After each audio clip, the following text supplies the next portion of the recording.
Yeah. So as I said, entrepreneur mindset is going to be the most important. It's the most important thing I'm seeing. It's going to be important uh, because things are. It was always important. It's getting more critical now. Whatever your age, I see that entrepreneur mindset is important. Whether you are working in an organization, you already have a job. Whether you are starting a freelancing journey or you are already a freelancer, whether you are going to start an entrepreneur journey or you're already an entrepreneur, I think this mindset is going to be essential for almost everybody who is going ahead, because the way things are changing, the speed at which things are changing. And I'm not saying this out of theory or some reading that I'm doing, because I deal with a lot of clients. I work with a lot of businesses. I sense the market. I mean, as a marketeer, one of the things that qualities that I always had was the ability to sense markets before time. That ability to go and stand in front of a place and to see what many people don't see. I would go and stand outside a store and see what people are not seeing. So this kind of always is there. And so I'm seeing that there are going to be big changes which are coming. That's why this entrepreneur mindset, and this applies to whether you are in a job, whether you are on your own, or whether you're actually into business. It doesn't mean that you need to be an entrepreneur to get out of the job. It doesn't mean you get out of the job to become an entrepreneur mindset. So let me share with you, to begin with, my journey of this entrepreneur. I mean, my whole journey in this space, so that to give you an idea of how I came to see and experience this entire element of being an entrepreneur, having this entrepreneur mindset. So, like everyone, I think all of us got this kind of, and I think there was a biggest lie that I actually was told, was by my teachers and by my parents and by the society. And that biggest lie was that find a job at the age of 21, when I was just getting out of college, getting out of campus rather, doing my, I did my marketing and I got out of it. And then I was the biggest lie I think so I was ever told. I was told this lie perhaps from the school times. Find a job, play a safe game, find a good job, find a safe job. In those times, it used to be that find a government job. So that used to be the term, find a government job where you can retire. And I actually found a government job, by the way. So, and I didn't accept that offer. I mean, I got a job and I didn't accept it. Thankfully, I didn't do that. And then, you start climbing the ladder. This is the next one which you're told. You keep on climbing the ladder. Wait for the future. I mean, just keep on climbing the ladder. Get married. Once you get married, you do what everybody is doing. Keep on climbing the ladder. Have children. Send them to the best schools. Do all that stuff, and keep on looking for climbing the ladder all the time.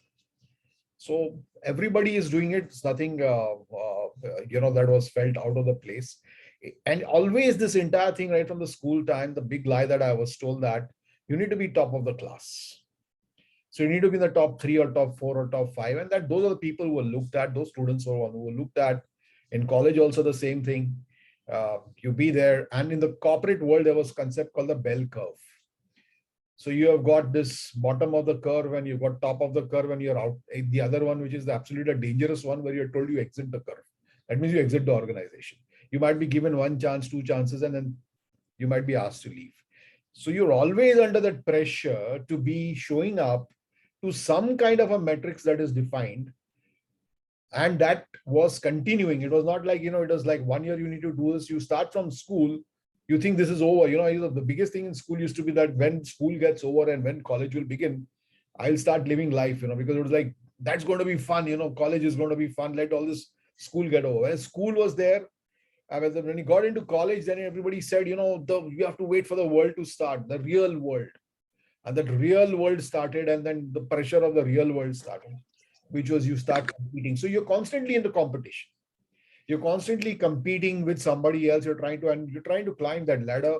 In the corporate world, this big thing is that, you occupy a cubicle. You become a manager and then you get a cubicle that you sit in. And people, that used to be something which was the right. It's not there any longer in the startup world. I don't see such cubicles. It's all broken down. But still the pressures are there, so you still have that thing, and then you go from the cubicle and uh, move from there. And finally, somewhere at 50, I got, I've been every year doing this. My salary has kept on increasing. At the same time, my bills kept on increasing. It was not that my salary increased and my bills remained the same. The interesting part is that I suddenly realized that as my salary was increasing, my bills were also increasing because I wanted a bigger home and I wanted a bigger car, and everything was bigger, bigger, bigger. You always want to do that. And the whole thing I also noticed in the corporate world was that this thing about waiting for the Friday. Friday was a big day. Everybody, the teams used to get out on Fridays and to celebrate. It was like Friday is something big. And yesterday also, it's not like that time I was to see it. Yesterday I was out somewhere in Friday in the afternoon. I saw a team from where I'd gone, I saw a team coming in with the entire team coming in to celebrate. So Friday was a busy. There's a term called "Thank God it is Friday." So people used to come on Monday. They used to hate their Mondays. By the way, I don't know whether you know it. The statistic tells us that the maximum, heart attacks happen. Just a minute. Let me just look at.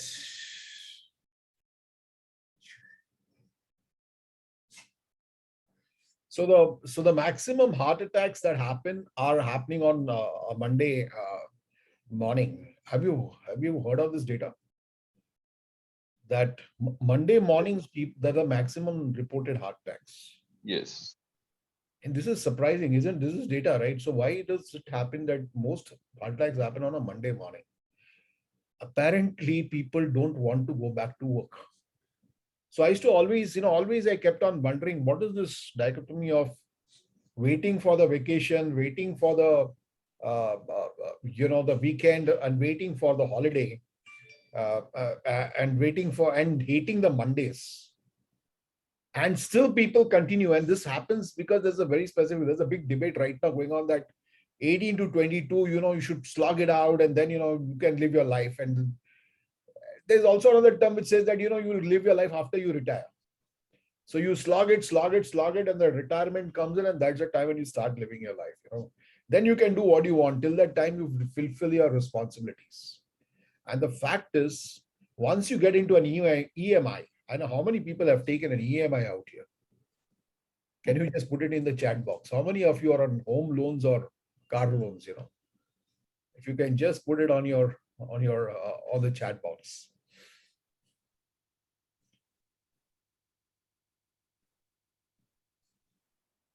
So Prakash is saying no loans, home loan. Husband has, so I have to support no loans. Yeah, so ask this question. Let's make it interactive. Let's also understand where everyone is. Home loan. So when you look at this, what happens is, I'm sure you realize once you're on a loan, you almost get stuck. Because then that thing comes in, which is, I have got bills to pay. I cannot live what I want to do because I have bills to pay. So those things start getting very important for you. And this is what I realized. I was successful. It was not that I'll say I was not successful. It was not that I was not learning. But I was, at some stage, I got into a comfort zone. And when I got into this comfort zone, I had only 10 years to go, right? 10 years to go. I was 50. I had 10 years to go before I retire. And that's the time it struck me that I'm also mortal. And somewhere it struck me that I'm also mortal. That means I don't have forever to live. And I had a big list of dreams that I always kept on postponing. I used to say, I'll do it sometime. I'll do it in the future. I'll do it sometime. And it just went on like that. And somewhere at the age of 50, I got this, that if I don't do it now, I will never do it. I mean, I can't be doing this at 60, right? I can't start suddenly living because my body might give up, as I age. If I have to live my dreams, if I have to do things, I have to do it now. And that's where I got out of my comfort zone. I actually moved from a corporate world, 30 plus years of work with a steady paycheck. And everybody said I'm mad. And the recruiters told me, and what you heard in the Mint news article, that you will too old to get employed. After this, you won't find a job.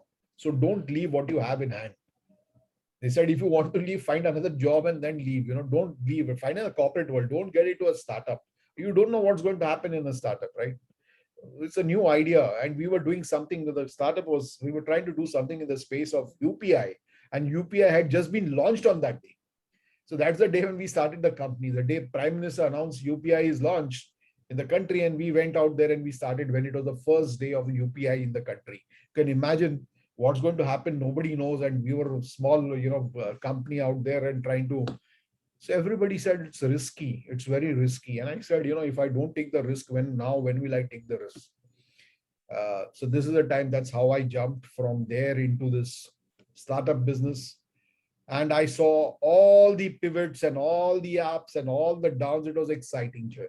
Lot of learning that was happening on a daily basis. Forget happening on weekly or monthly. Every day was a learning day.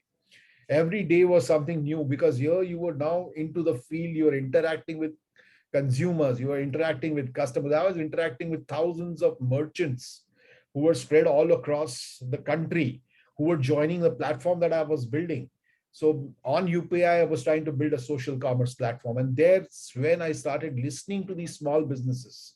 And I started to see that a lot of them had dreams and a lot of them had huge ambitions, but they were constrained by the fact that they were local. I'll tell you, we are living in the best times in the world today.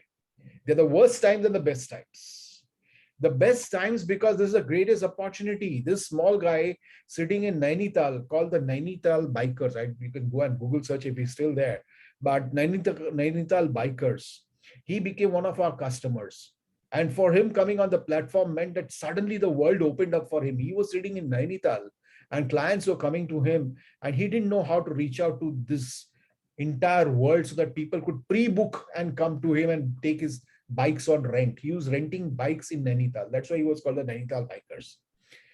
I could talk to such people and I could see such dreams. It was amazing. And that's where this idea of small business and dreams came to me.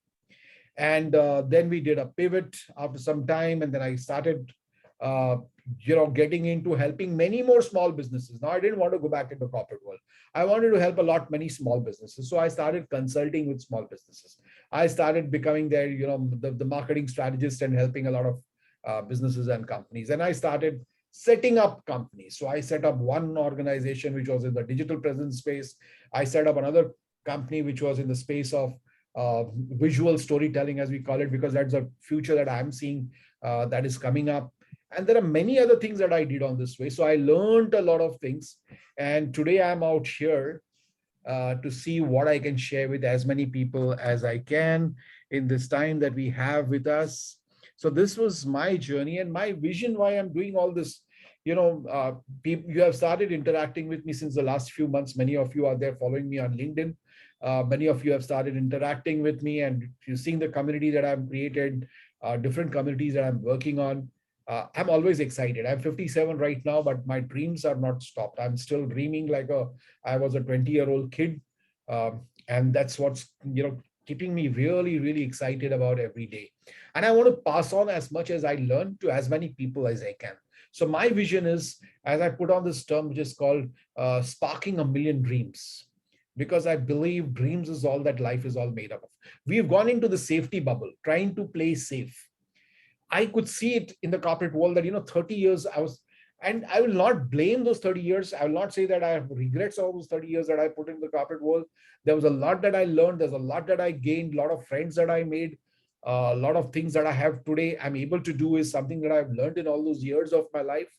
But the point is, playing safe doesn't help you, and no longer it is going to help you.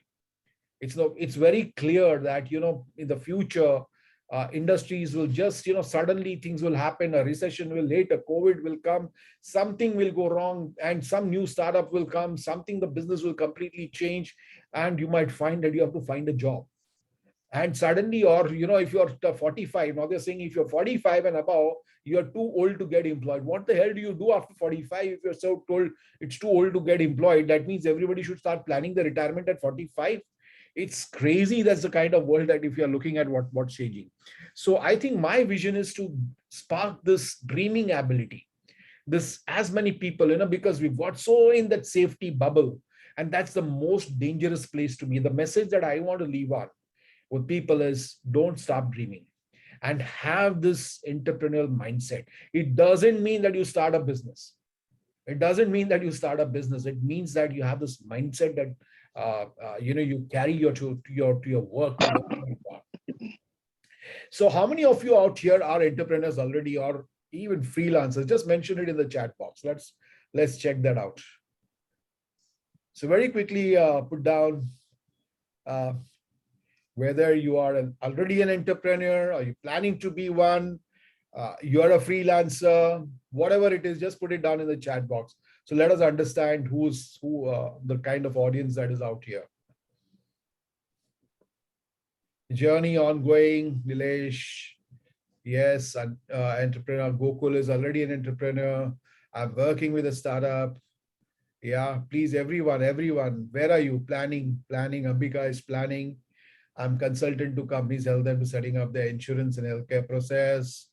Kunal, I'm a full-time employee. I've also initiated my startup. Very good. Son now handles things, thinking to start. Already an entrepreneur. Everybody just put in quit job, entrepreneurship in line. Everyone just put it down so that you're see, when you start participating, you start engaging. And this is one of the skills that you need to build as an entrepreneur, to be ability to speak up. Quit job, entrepreneurship in line. I'm working, but planning to start something on my own. Yeah, yes. Everyone. So that's a lot of people are. Some people are already entrepreneurs. Some people are looking at starting to be one. So you're out here to figure out. So it's good that everybody is thinking about it. Whoever is out here is thinking about it.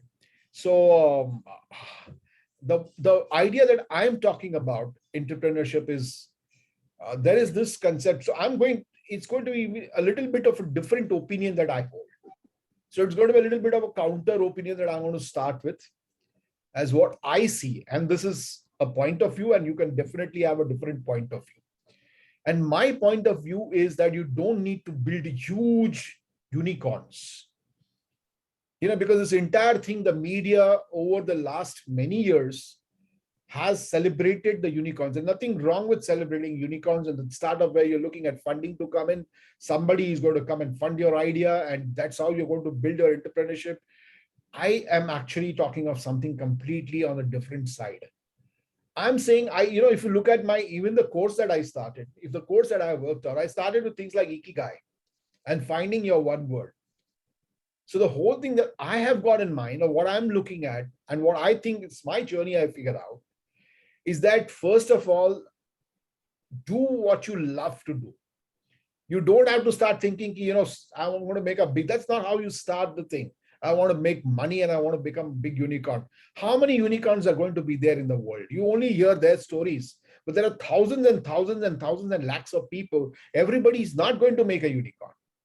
That's a clear thing. We all know it.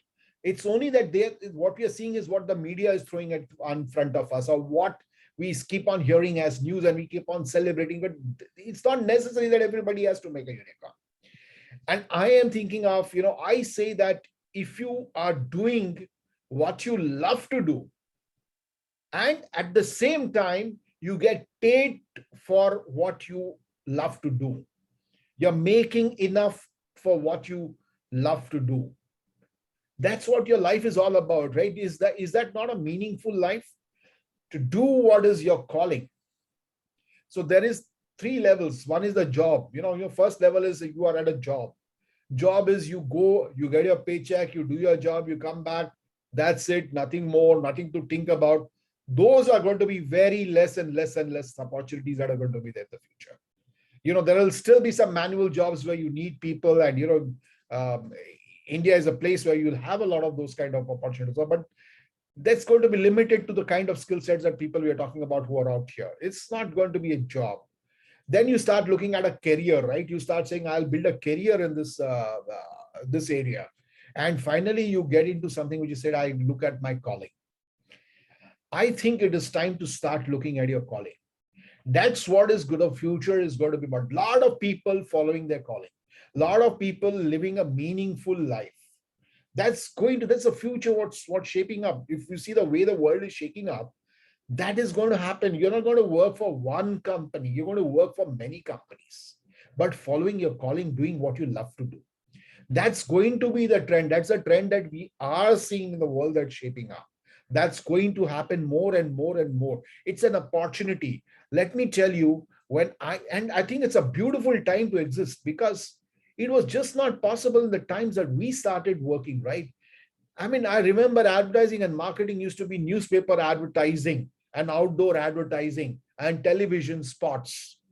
That is what we had. If I had to set up a business, I had to actually physically buy space. I had to open a shop. I had to do something physically to, start a business. There was no other way I could reach out to my audience. Who is my, customer? How do I reach out to them? And for advertising, I had to spend huge amount of money. And the only place I could spend money was going to either newspapers or take a radio spot or do the outdoor. And that was all that was possible. So it was so less opportunities. Today, everyone has that opportunity, and the internet is a kind of you might call it just pipes. Internet is just pipes, but it's a great opportunity for everyone that you can actually start thinking like an entrepreneur. Anybody can pick up stuff from one place, as it is called affiliate marketing, put it out and sell it at some place for some profit. It's literally that you can start. And because I was really building this platform, I actually experienced that small people, small businesses, somebody is a home chef, somebody who is a baker, and they were businesses who were existing, real people. And you'll find them in the society, in the building, not necessarily educated, not necessarily even present on LinkedIn.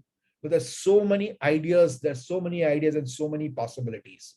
I am just, amazed at what is possible to create today. That was just not possible in those times. Today, you can do it. The fact that I'm talking to so many people here. Previously, if I had to do this, I would have to book a room. I would have to call you, and if you were in my city, you would come. Otherwise, it was just not possible for me. I couldn't be dealing with clients all over the world. Today, I work with clients in different countries. It is possibility for me. This is a great opportunity. So I think for every person, this is going to be a great opportune time.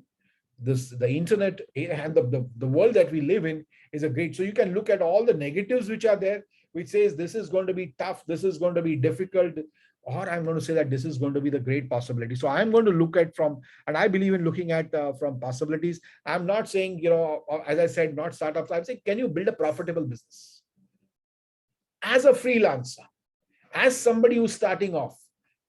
If you can do what you love, rather than be in a place which you hate, which you don't want to be, which gets you to commute, 3 to 4 hours in your life, and which tells you that 18 hours of work is okay, and not that that comment was meant for anything. I'm not making, but expects that kind of a thing. I would say, can you find life? Can you find a meaningful life which is profitable, a calling that you can stay with for life? So my understanding is, when I got into the startup world, I was still getting into doing what I love to do. I love marketing. I love storytelling. I love the ability to enroll people into an idea. I continued doing that. I was doing that in school. I used to stand up on the stage. That's when I start something that when I said that one word, if you have done that exercise, which I had shared, find your one word. And for me, I said my one word is storyteller. Just go back. From my school time, I was a storyteller. I used to stand up on stage and, love to speak to audiences. And this is what I've been doing right through my career. This is what I did in my startup. This is what I'm doing in my businesses. What does this mean? For me, when I'm doing this business, it is not work. It is not something that, I have to do something special. It's something that I love to do. And I'm constantly reading, constantly learning. I never stop learning because I love this area. I love this field. I always want to become, learn something new in this field. I'm willing to learn from anybody. So this is this is what I mean by the entrepreneur mindset. And the one big other thing that I want to leave you all with, the big challenge that happens when you start getting entrepreneurs, because you start looking at everybody. He's doing this, he's making so much money, he's doing this, he's got this car, he's doing this, he's got this thing. So you start looking all around and you get, you start building a pressure on yourself. It's like doing what everybody is doing. You're constantly looking at. So if I was doing that when I was starting my entrepreneurial journey and looking at somebody else and saying he's made so much money, what the hell am I doing? Or if this guy's business is doing so well and what is happening to my business? As long, I go back to the core, as long as you're doing what you love, as long as you're making a difference to your clients or your business that you're doing, and as long as you're profitable, this is something that what you should be looking at, not what somebody else is, because this becomes another big problem that I found. The moment you start looking here and then and you start looking at usne itna kiya idhar, or what somebody else is saying, those things start putting unnecessary pressure. You need to just clean out those pressures out. As an entrepreneur, when you're looking at entrepreneur mindset, do what you are focused on, what your interest is. So that things that I learned, the most important thing that I learned is there's self-doubt. There's something called a concept called self-doubt that comes in. Tomorrow, many people are sitting on the sidelines here, or somebody's, waiting to start, or you're on the edge, or you've already started, but you're not sure. There's a whole lot of self-doubt that comes in. And it was there with me also. That self-doubt was, can I do this? Have I got the capability to do this? Do I understand this? So when I got on one of the clients, it was completely different area. I'd never worked in that space. I had been working in an IT company, right? I had been working in an IT company. I was doing comms in an IT organization. Here I'm getting something into healthcare. I had no idea of healthcare. This is a small business, healthcare. I did not have an idea of it. There was a lot of doubt. Can I do it justice? Can I really do something around it? But you know what? I got into it and I learned. I got into it and I learned and I kept on expanding. Today, you ask me about healthcare. That's why you find a lot of my posts are around healthcare. A lot of my posts are around. That's where the idea of the graceful aging, which has come to me, has come from this experience of the last 4 years that I was working with this healthcare company. So I got into it, I learned, and I know it's that doubt which I had, can I do it? And this starts not just here.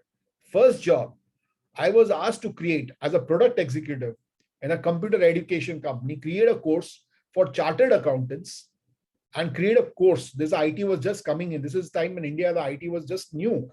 It was completely new and the IT was just coming into the internet was coming in, IT was coming, software was just coming into the world and people didn't have. And suddenly chartered accountants from the manual books that they were keeping, they were now supposed to use software to keep their books of accounts. This is the very early days of products in software. And I was supposed to create a course which was targeted at chartered accountants. Now, I personally, if you ask me, I hate accounts.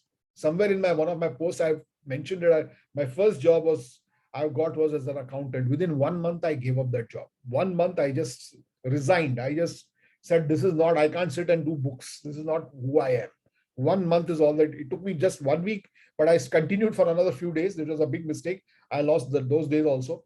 I actually went and I resigned in that I'm now told, do a course for chartered accountants. A guy who hates accounts is supposed to build a course for chartered accountants. But what did I do? I kept on listening to chartered accountants. I went there, I interacted with them, I heard them, and I figured out what is the pain of a chartered accountant. And I figured out his biggest pain was, if I don't do this, if I don't understand this, tomorrow if somebody commits, this whole thing is changing and my competition starts doing it and I'm not doing it, I'll start losing business to my competition. That was his first fear. Second fear is, I don't understand anything of this. What if frauds happen on this? How frauds are happening, how internet frauds are happening. What if I don't understand and something goes wrong and I mess up things?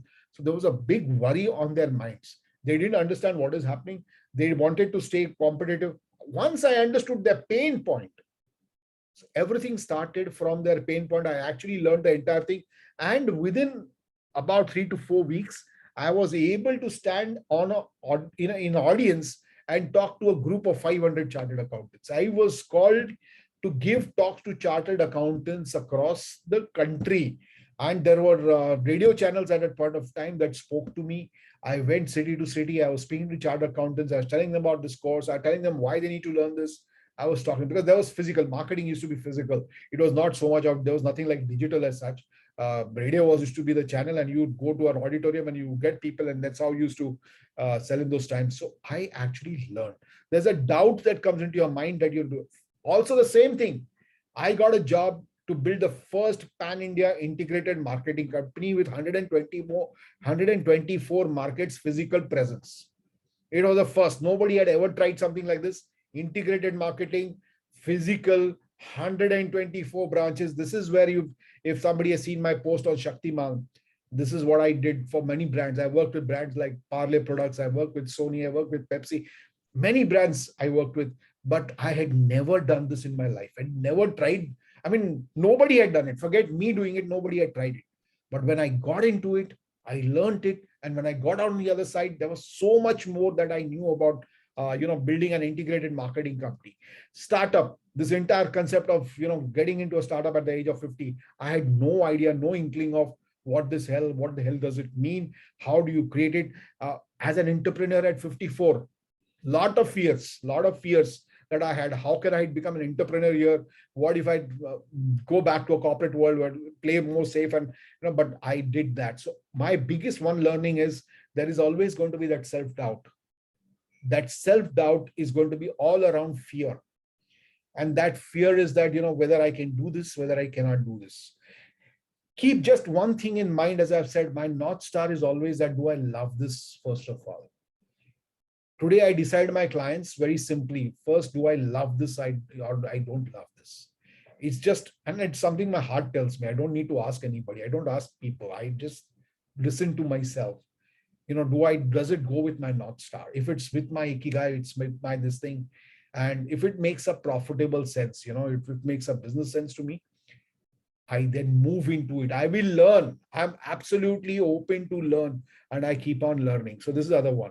The first important thing that I have learned is that you will have self-doubts. You will have self-doubts when you become, this entrepreneurial mindset is all about this.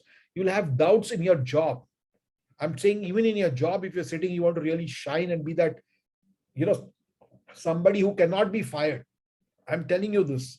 If you're having this kind of a, attitude which says that I have a doubt, but there's an opportunity that's coming up in my organization which says, can you do this? And you don't know A to Z about it, but you'll want to learn about it. You will learn it. You'll, master it. Today, it's all possible, right? You can pick up something. You need to love it. Obviously, I say that's the first North Star. After that, you can get into it. But when you become that kind of a person who's able to, whose job is not defined by the role or the KRA, because I also say this, if your job is very defined and with the KRA, somebody or someone cheaper will be found today or tomorrow. Either it's going to be AI or machine learning or some person sitting somewhere in some part of the world or some village or somewhere else who's cheaper and will replace you. If you're 45, 50, why you are having a challenge is because there are cheaper options available today. There is a 20-year-old who's willing to do your job at, if you are charging a lakhs of rupees, there's somebody else who's willing to do your job at 1/3 or 1/4 the cost. Why will a company pay you 4 times to, do the same job that a youngster is willing to do at 20,000? You are replaceable. The biggest challenge is you have defined your KRA, you have got comfortable in your KRA, and you're saying, this is the way to do things. This is what I'm going to do. And that's why you are stuck. And that's why you're replaceable today. But if you are able to get out of that comfort zone and you're able to take on a lot more, and if you're able to constantly have this curious mindset, okay, I'm going to learn. I don't know the shit of this thing, but I'm going to pick it up and I'm going to learn from this. This is the attitude that you need to have to survive in the world in the future. Nothing will happen if you're 45, 50. Take it from me if you have this attitude. No company will not want a person who's willing to go out of his comfort zone and pick up these things which the company needs, which the market is requiring, and he excels at constantly learning and upgrading himself. So have this kind of an attitude. I figured this out. The first thing, I had to get over a lot of self-doubts. And you can imagine at 50 and 54, when you're starting, you already have got some stories that you have built up. To overcome those stories is not easy. It's a tough one. Let me get into the second one. The second big learning that I picked up as an entrepreneur, and this mindset I want to leave, is accountability. I am accountable. You know what happens in the corporate, when I was in the corporate world, and when we are in the corporate world, we think our bosses are accountable. You know, kuch theek nahi hua to organization ka problem hai, or my boss is not right, or my this thing is not right, this environment is not right, this market is bad, this is wrong. I cannot make those excuses today. The moment I started my entrepreneurial journey, the COVID hit. You know, I can't make an excuse and say, "Arey, COVID start ho gaya, to abhi main kuch nahi kar sakta, business nahi aayega, business will not come." I cannot make that excuse, right? Because I am my boss. There's no other boss. I am the boss now. If I am the boss and my business depends upon me, my livelihood depends upon me, I have to figure out what to do. Can I have this attitude even when I'm sitting in a company? That I am my boss, not my boss, but I am my boss. That's an entrepreneurial mindset. That was a big, big shift. Imagine I don't know, go back 2 years and start thinking if you had started your entrepreneurial journey just 2 months or 3 months before the COVID. What would your situation be when the COVID hit? Suddenly everything stopped. And you didn't know what is going to happen. I could have just sat down and said, you know, what the hell? A company ka problem hai. Well, wait. When things get better, what can I do? I could have just taken it, but that attitude is not possible for me. I learned to do payroll. I told you I hated accounts, but I learned to do payroll. I started doing payroll for people. I started building website. I learned it on my own to how to build a website, how to do it, everything I figured out, how to do marketing. Say marketing I already was good at. That's something which was my skill. But everything I started learning is something which stops with me. You know, I am literally one-man army. This is an entrepreneur mindset. Entrepreneur mindset is not that I'm looking at somebody else, that comfort of, you know, having a team to take care of things. In the corporate world, I used to have a team to take care of things. I had a team, you know, I would assign, ye karo tum, you do this, you do this. I didn't have a team. I mean, I was just me. And then I started building a team, a small team. But that team was dealing with clients. So I couldn't tell them to do my work. I had to do my work. So, I mean, you have to have this. If I look at it, the second big lesson, the big thing that I picked up as an entrepreneur was this ability to be there. When I've written this post in the LinkedIn, which says you are the CEO of your life. This comes from there. That, you know, you appoint yourself, get promoted from an employee to thinking like a CEO. So if you are sitting in a corporate world and if you have this, again, this attitude, this is an attitude if you have, whether you're in the corporate world or whether you are, you know, starting off. If you don't have this, please don't even think of becoming an entrepreneur. If you're always going to wait for your parents or somebody else to take care of things, then, you know, you're in a, please, this is not going to work for you. I have lost clients. I have lost, you know, businesses. And every time failure, I figured out, is the best friend for me. Failure has been my best friend. You know, it's something that failure teaches me, that I cannot learn from winning. Failure has taught me a lot more than I could have ever learned from winning. The failure of my client told me what I was doing wrong. The failure of XYZ has taught me what to do. Every time I failed, I learned and I, you know, navigated. The biggest skill that you need to have is this ability to, you know, failure is not something that you don't, you know, you kind of. So the next one, which I'm saying, the third one is, entrepreneurship will build a resilience muscle. It's very important to have a resilience muscle. What I mean by resilience is, failure is good. You will fail and you will have a lot of small failures that will happen. Don't go into such big failures that you have to shut down your business. That's a calamity. You know, if you get into those, and even if you get there, the muscle that you have built up over time by this practice of being independent. Today, I'm not afraid of losing a job. No, I'm not afraid of getting fired, because kaun fire karega? I only have to fire myself. Only I'm responsible for what I'm creating. Nobody else is responsible for what I'm creating. If I have this attitude sitting in a company, if I have wherever I am, imagine, no, my boss cannot fire me now. I'm going to fire myself if it's needed. So I am now good with failure, because failure has been my biggest teacher. And incidentally, this is not now. Every time I've failed, I've learned something. In my life, if I look back, every time I failed, I learned something. I failed in my exam in my 11th standard. I understood science is not for me. So I got out of science stream. I did science because everybody was doing science. So I got into science stream. I was a topper in school, from topper in school to failing in the first year in college. The first year of college, when I failed, I realized that, I did everything what everybody was doing because everybody said, science is the good thing to do. Everybody went into science. I also went into science. I hated some of the subjects. And so very first year I got a feedback. Failure is a feedback coming back to you. It's telling you this is not for you. Something is wrong. If I don't get that feedback, if I'm not getting that feedback constantly, I'm actually going to continue on the path till I actually make a big mess myself. So it's a feedback. How I bounce back is most important. How I bounce back is most important. Just something which I've learned. If one business I fail, if something I fail, how do I, navigate and start? There have been problems, right? Even after I started my business, I had problems. I had cash losses. I had people, times when things went wrong. I had times when I had a personal, challenge which happened in my life. So I could figure out the different things that will keep on happening. And these circumstances should not be able to define you. So ability to build this kind of a muscle. I see it like a gym, right? It's like going to a gym, 5 kgs weight, 10 kgs weight, 20 kgs weight, keep on picking up this weight. If I ask you today I ask you that, you start doing something which you're most uncomfortable with today. What are you most uncomfortable? Like somebody said, I started writing on LinkedIn about 3 to 4 months back. I should write infrequently. I just started writing. And I realized that when I started writing and I started writing and when I started writing and when I started writing, I never fancied myself as a writer. I never thought of myself as a writer. But when I started writing daily, when I started doing it, I kept on doing it. I realized that I have now become a writer. I love to write now. Now I get up and I know thought will come and I can put it down on paper. Now I built that skill because of doing that small thing every day. I'm sure if you have read this book called Atomic Habits, there's one simple example which is given in that ice, you keep it on a table in a room. I don't know if you have read this book. Please, if you have not, please read it. It's a beautiful book for everyone to read, Atomic Habits. And there it says, ice kept on a table, 27 degrees, nothing happens to it. 28 degrees, nothing happens to it. 29 degrees, nothing is happening to it. 30 degrees, nothing is happening to it. 31 degrees, nothing is happening to it. 32 degrees, it starts melting.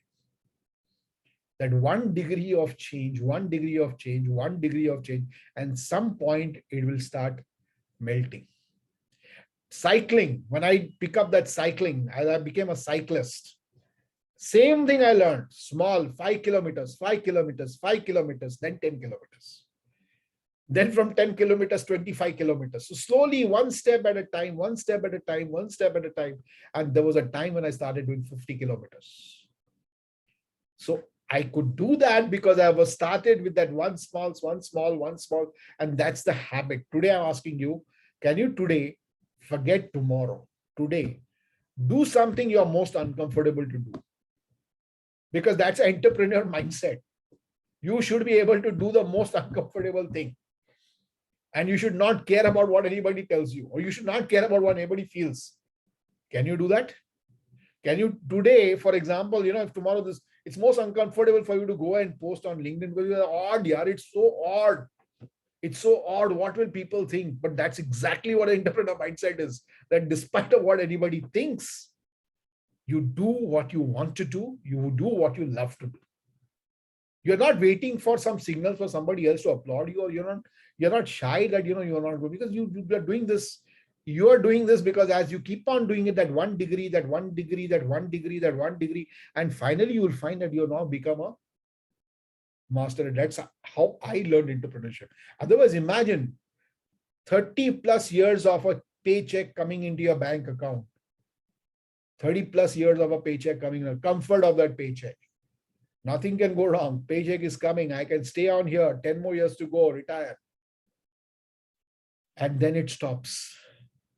But this one small thing I had been doing, I built myself for it. First jump was into a startup, which made me uncomfortable. From a big company to a startup, I was sitting, I'm telling you that when we moved from the corporate world, I had a cabin. I had a cabin. And people would come and I had this cabin. I was like, in my chair, and people would come and greet me and all that. And here I was sitting in Starbucks and working. There was no office. So it took me from that place to being in a Starbucks. And then we went into a place which was one cabin and 6 people sitting in it. Now this is getting that uncomfortable. I was doing step by step. I was building my muscle. I was building my muscle. Didn't happen overnight. I had built my muscle to play the tough game. One by one, one by one. If you are you're sitting in the corporate world and you're thinking that you want to get out from here, and if you think that that future is to follow your dreams, follow your heart, and if it means still that you want to stay in where you are, I'm not saying that everybody has to get out of the jobs. If you're where you are and you want to build that skill, something that you want to pick up, do that 1% at a time. I have not stopped doing that even today. Even today, I am learning all the time. If you just turn around, I can show you the kind of books I'm reading right now. There are five books lying just at the back. I pick up books, I learn. I'm learning. I'm constantly learning. I'm constantly learning from people. This is what it's constantly going on. So do that. And the fourth thing that I want to leave you with, the fourth thing that I learned in this journey was this the experiment, the willingness to experiment. Constantly being able to, doing this because this is something that you will find that there are new ideas that will come to you in your mind. There was a new idea that I wanted to make films, and then I created a storytelling company, and then I figured out that this is what is needed in the market. So I was constantly dabbling with ideas. The biggest thing that you get when you're an entrepreneur is the freedom to actually take your ideas to ground. You have an idea, you want to do something, I can actually take up my idea because I'm my boss, right? I'm the one who's deciding. I'm the CEO of my life now. I take that idea, I'm constantly experimenting, I'm trying out constantly new things. Even now, when I'm doing what I'm doing, I'm talking to people, doing this community, did a course, it is something constantly, I'm trying out something or the other. I'm just keeping my mind constantly working on some ideas, something new ways to do things. If you're used to a particular way of going to office, are you willing to take a different path and go to office? We become so autonomous, what is called an automatic function, that we don't even realize that there is something that's happening. We get into that, and then when we miss the whole thing. And as a marketer, one of the biggest things that I have learned, the biggest thing as an observer, as a marketer observer that you are, you need to get out of this kind of a automatic without thinking kind of a thing. You can stand and observe. And that needs to you. What is creativity? Creativity is that ability to get what they say is out of the box, right? That you get out of the box. Everybody is doing it this way, doesn't mean that you need to do it this way. If that was the case, then there would be no Uber, right? Uber was a software company. It only happened because persons were trying to solve a problem. They were trying to solve a problem. They were not trying to create something just out of. So, this ability to observe, to do things in a different way, to challenge the current norms, and to make that difference. So, what is this big thing that I'll leave you? There's a big thought that I want to leave you with. I think that when you're trying to build a business that you love and which can pay you, when you're starting off, you start listening because you have an idea, you have some kind of a concept in your mind. This is what I want to do, work on. How do you test those concepts? How do you actually start building it? Is it just coming to your mind and you want to do it? Or you get part of communities, you get into communities, you start listening to those communities, because that's your community. As the second or third session I took in this course was about building a tribe. So that tribe is very important. Who is that tribe? And you actually get into that community, you start understanding that community, you're constantly listening to that community. So when I was building this social commerce platform, every day my task would be that I would speak to 5 or 10 of them. I would call them up, people from all over the country. Somebody, I would just pick up the random phone and call them. I would try to talk to them to figure out kya challenge hai, kya problem hai, what are you trying to solve? Those things were the biggest inputs into building my product. So the input that I got by listening was the strongest input that you will get. And as I said, for us, the idea which I'm working on, which I'm trying to spread out here, out to all people is, everybody cannot be a unicorn, but everybody can follow their passion, follow their dream, follow what they want to do, what they love to do, and they can take it to the world today. You can actually start it today. You can start the ball rolling today. What stops you?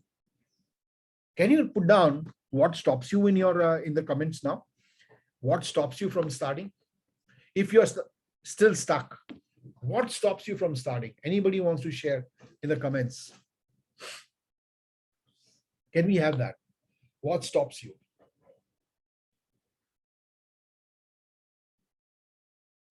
Fear of failure.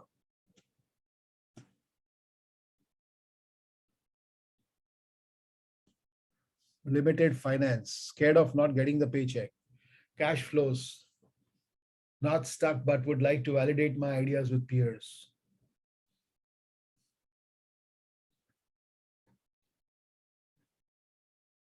Everyone will have some reasons, right? So just see, when you're sharing out here, you're putting it out, and we could discuss. The point is, I also had the very same fears. Paycheck stopping was my fear also, because I was in the corporate. Finances is obviously a fear, because how do you take care of things that you have? So you need to have, and the best time, uh, feeling the pressure of being instantly profitable, lack of confidence, fear of failure, finance. These are the blocks that it's something that everybody holds. What I figured, this is what my learning has been on this. I had the same fears, right? Fear of paycheck, fear of finance, fear of failure, fear of so many things. And the way I handled this fear was, the way I handled this whole idea of, whether I should take risks. So one of the best times to take risk is when you are 22 to 28, because you don't have any responsibilities with you. But that's the time, unfortunately, we get most safe. Most people are, because they start thinking that life is, abhi real world hai, to real world mein pehla sensible hona chahiye. Let me first get a job and then build my career, and then I will do whatever. And at some stage, I'll later on figure out. So that's one time when you can actually take that kind of, absolute risk, because you're still don't have the responsibility sitting with you. But once you get responsibilities, and once you have the bills to pay, and once, yeah, sure, and certainly this pressure is there, because bills have to be taken care of, family has to be taken care of, there are responsibilities that have to be taken care of. You cannot. And then what if you fail in what you are doing? So you have all those things. How did I tackle this same challenge? I'll tell you what I did. I did not just jump. I actually built before I jumped. And as I said, I took a step-by-step approach. I built, and because I have today, I can share with hindsight that this is the way I did it. Uh, could help you. Just look at what I'm saying. I financially first built a cushion for myself that I could sustain without income for at least a year's time. I had that cushion with me. I had got my Mediclaim, very important. I think Mediclaim is important as you get above 45, 50. You need to have your Mediclaim in place, because that's something that uncertain, something can strike you. So you have those pieces. Third piece I did was I got out of my loans. I cleared off all my loans. I made a decision. This is a time frame. I'll just clear off.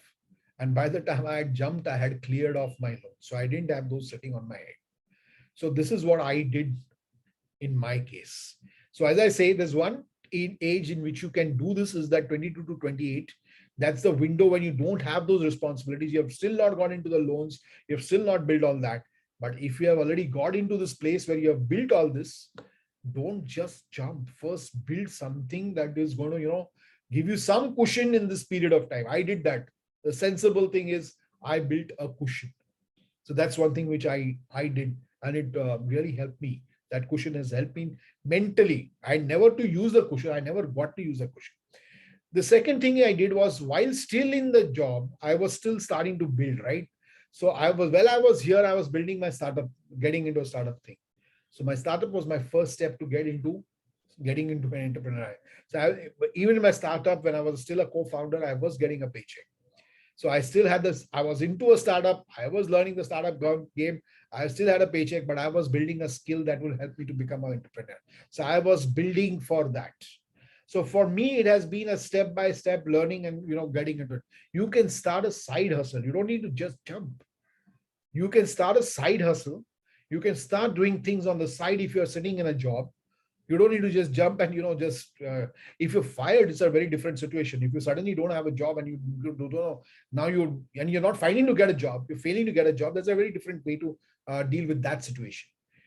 If you find yourself in that situation where you have just lost your job and you don't know what the hell to do now because you're not getting another job, I would say start freelancing. It's not necessary that, you need to have a business as an entrepreneur with, 10 people, working with you. You can start simple freelancing. And freelancing world, the gig economy is opening up. What is called the creator economy is opening up. Find a skill that you're good at. General skills are not needed in the market any longer. General skills are not needed. Nobody needs general skills, right?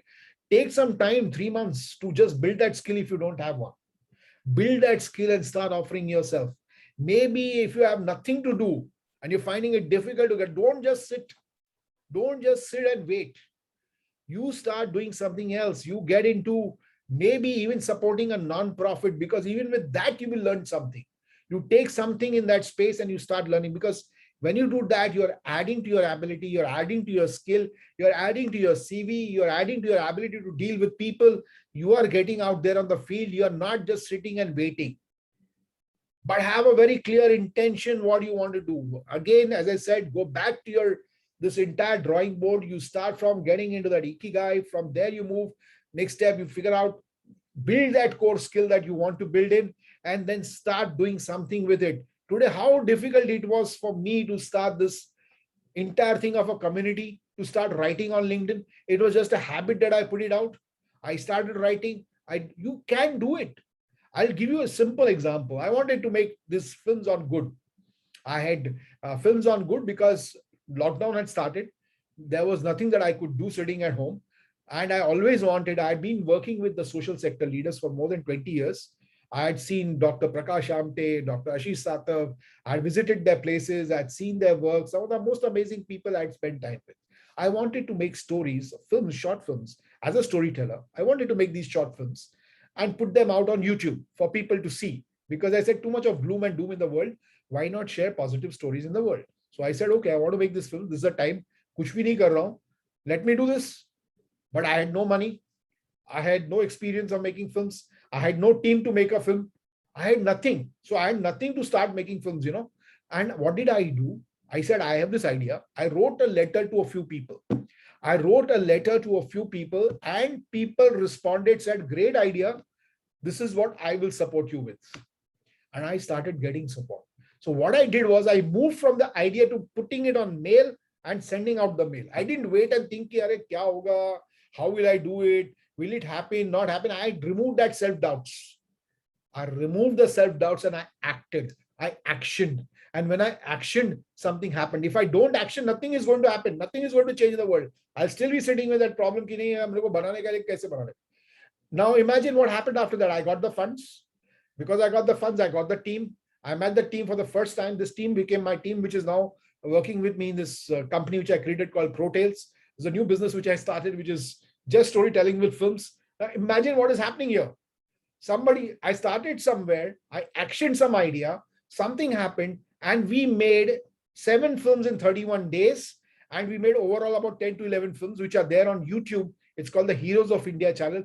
Most inspiring films. Heroes of India on YouTube. You can go and check. There are 10 films, short documentary films. And we made these films during deep lockdown where we couldn't travel. Now you can imagine what we did. We did jugaad, how to make these films. So we did jugaad to make films in the deep. So I could have had all the conversations that have told me why it is not possible. The first would have been, it's lockdown. How the hell you're going to make films? Second would be, you don't have any experience in this. How will you do it? You don't have any funds to do this. How will I do it? If I had those conversations, I would be sitting with those conversations. They're real conversations. I don't say they're not real conversations. They are real conversations. But what did I do? I actioned. I moved. I think the biggest problem that we have is this thinking and we don't do. Why am I saying get uncomfortable today and do one thing? Start one habit today that will make you the most uncomfortable. Start it today. Isn't that the first challenge that you can take on and say, let me take on this challenge, this one thing, one small thing which I'm not comfortable with, but I'll start doing. I had to get uncomfortable to send out that mail, this idea into a mail to a few people. So, the biggest lesson I learned in that was that if you have an idea, action it, At the most, kya hoga, kuch sikhega usme se. You learn something from that experience. I'm telling you, I created a company out of that experience. Today, there's a division which does films. Yeah? We make films for the non-profits for which we are constantly making films. So that got created out of the fact that, during this, otherwise I didn't know who's making films, who's going to do it. How do I make a low budget film? I didn't know that. But we have now mastered the art of making, low budget films for whether it's a corporate or whether it's a non-profit, when it's storytelling. And again, it's aligned to my ikigai. Just look at it. It's aligned to what I love to do. I love to do storytelling. This is what I love to do. And that's what exactly this company is doing. So I'm saying that, you'll have all these fears, you'll have these self-doubts. Nothing will happen as long. So one part which I shared with you is be sensible. If I'm not saying that you become insensible and become so motivational that I started. No, you be sensible. That's the first thing I'm leaving you to. Be sensible. But then second part which I'm telling you is also move. If you don't move, nothing is going to move. Nobody is going to move the world for you. You have to move it today. And if today you can do anything that you want, I'm telling you, I'm challenging you again. You can do anything that you want, because the world is such designed today. Structures are so created today that you can actually action out of sitting from anywhere. If a Nainital biker sitting in Nainital wants to do something, because he's a biker, he's himself a biker. He loves to bike. And in that, all that he has done is he has now started a biking car business in Nainital. If a small guy sitting in Nainital can start some business, he can start thinking of some idea, doing it. Today, kids can start and, they can come up with an idea and say, I'll start something like this. And there are people who are doing it, youngsters who are doing it. Why can't any one of us, if there is a lady in my building, Isha, she's, she makes the most beautiful artisanal cakes. And she loves to do what she does. And it's really art for her, and she can start a business sitting there from home. Any one of us can do anything that we love to do. It's all possible today, and the internet is only going to make it easier for us to do what we want to do. Okay, so I think with that, we're almost coming to the end of the session. But let me leave you with one more important thing: gratitude. So the other one that I want to leave you, because there will be times that you start thinking, why this gratitude is very important. I'll tell you, this is part of entrepreneurial journey. Because you'll see things which will go wrong. You'll see things which will fall. You'll see, times will be looking like, very tough. Can you sit back and in those times start saying, see, aren't we the most lucky people? Because the fact that we are born, we are lucky, right? What are the chances of getting born? One in how many trillion? One in so many trillion that we have got that chance to just be alive today. I mean, to come into the world. Isn't that the biggest luck that we start with? There's the first big luck that we start with, right? So that's a gratitude. And from there, the more I look at the good things that are there, when things go wrong or when things are good, having this element of having this gratitude that what you have is the most, powerful thing that's kept me stable in times when things go wrong. There's something which goes into the head when you succeed, right? And that's called ego. And that's the worst thing that can happen to you. In the corporate world, it gets into designations. You start thinking my designation is important. That's why people are chasing designations. The fact is, the moment you're out of that place, your designation means nothing. They'll find somebody else. Nobody's going to ask you. Nobody's going to even call you. Few friends might call you and keep in touch with you, but your designation will mean nothing. Even the watchman outside that company will not, after you turn up after some time, will kind of, stand up for you, because your designation was just an ego. That's not power. That power is all fictitious. I think the strongest thing that as entrepreneurs that we need to have is empathy. The empathy and gratitude. These two things, these qualities, I think, is again looking like very, I'm now getting into some kind of a spiritual talk possibly, but let me tell you, empathy is the first thing that I taught in sales. A team that was making loss, I'm talking practical example, team that was making loss for so many years turned around by becoming empathetic. Just one quality that I introduced was become empathetic. Don't sell at all. Just be empathy with that person you're talking to. I'm saying the same empathy for your clients, the same empathy for anything that you're building in, that empathy, that, really compassion that you're bringing into it. That is because don't get transactional. This whole world is getting very transactional. That's what's the valuation, what's the value. It's all transactional. I'm saying that the old school business. I'm not talking this new thing where you're waiting for funding from somewhere and finally the funding. This is all. I mean, to me, this looks like a big whatever. Nothing that I have against it, but I've been into a startup. I've seen that valuation game. It's there, but then everybody can do it, right? Everybody doesn't need to do that. But simply that getting out from the transactional mindset into a mindset of which is called as can I add value to somebody, stopping from thinking of P&L, just looking at your P&L, and starting to think that what I'm doing, what business I'm doing, can I make a difference to these 100 families, 1,000 families, 100 people, 500 people? That is that not joyful? Isn't that enough that you want to get in the world, that gratitude of being able to serve maybe 1,000 families and making their lives easier, serving those 100 customers and making their lives good, or contributing to 100 people? Imagine the beauty that will happen in your day when you get up and start thinking like this. I think that's all that you need, whether you're sitting in a company or whether you're sitting outside a company. This is the quality that if you start bringing, that ability to have compassion and wanting to really genuinely get out of from transactional mindset, drop your agenda. Say that as drop your agenda and get aligned to the agenda of the person that who's now you're serving. And that moment you start doing your business, and I think that's all that you need in life, right? That's all that you need. Now imagine you're into your calling, you're doing what you love to do, you're making a difference in the world to those maybe 100 people. You don't need to make difference to 1 lakh people or 10 lakh people. You can make making a difference to 100 people, 1,000 people, whatever that community is, and getting paid. Is there more to life? And being able to do this till that time, and as my dictionary, I have another term which says never retire. I'm never going to retire. I'm going to continue doing this till the time I'm there. Till the time my body allows me physically to do it, I will keep on doing it. The day my body says I cannot do it, that's a different situation. But till the day I can, I will never retire. I'll constantly give my gift to the world. So, this is what I want to leave you with. This is some of my learnings.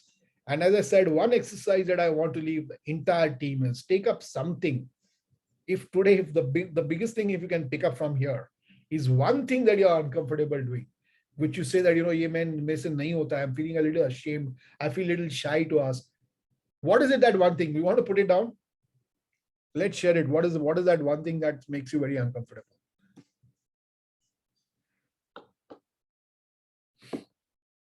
If something comes to your mind that you want to pick up and you want to say, this is a thing that I want to take up.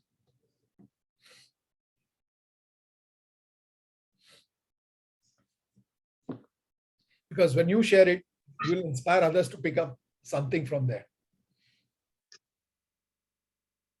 Asking for help.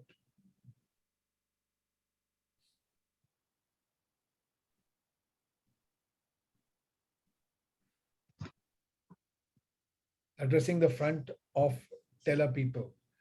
Talking in front of a large audience. Talking out of for clarity. I will start writing my book. So let me tell you about book also. Interestingly, that's the way I wrote 2 books after 50. I just decided I wanted to do it. And I started writing. As simple as that. I just simply started writing. Building the 1,000 startups, grow from 0 to 1. Whatever it is that excites you, whatever is their ikigai, having a routine, focusing on one thing. So start small. Don't start with something which is like, the big one thing I will do today. So when you say 1,000 startups, 0 to 1, it's a goal. It's somewhere there. I'm saying, Aaj, what do you do today for that to happen? Aaj ka action kya hai? For me to become cycling 50 kilometers, I have to get out and start cycling 5 kilometers. I had to get out first of all on the cycle. So I had to get up, get out. That's the first thing. Every day I will get up, get out and go for cycling. With the advice I am planning, I want a good name for it. I have thought of you're asking about a name for your company and I'm asking you a question. What will you do What are you going to do to make your company come alive? So, I would say that, what I want you to go back and do is, if just go back and think about this one thing that makes you uncomfortable and start doing that from today. You would have actioned what I'm saying. You would have got what I've been trying to say. I have actioned things. When I wrote my book, I actioned writing the first chapter. I started writing. If I started writing on LinkedIn today morning, I get up and I start, picking up and start writing. I don't care about what anybody else will think. I will do it. I felt very uncomfortable in the beginning. Sometimes even now I feel uncomfortable, but I do it. I do it as a habit. So pick up that one uncomfortable, because in entrepreneurship, that's the one skill that you will learn. So somebody asked for the name and somebody is giving a response, not very catchy. That discussion can be taken offline into the group. You can, discuss about the name for your company. So thank you all for being here. Any questions now that anybody has that you want to ask, which we can take from here? So Sanjay, Kunal this side. Good afternoon. Yeah, good afternoon. Yeah, first of all, I wish to really thank you for such a wonderful session. Almost whatever was coming into my mind to ask you, you were actually coming in the next paragraph.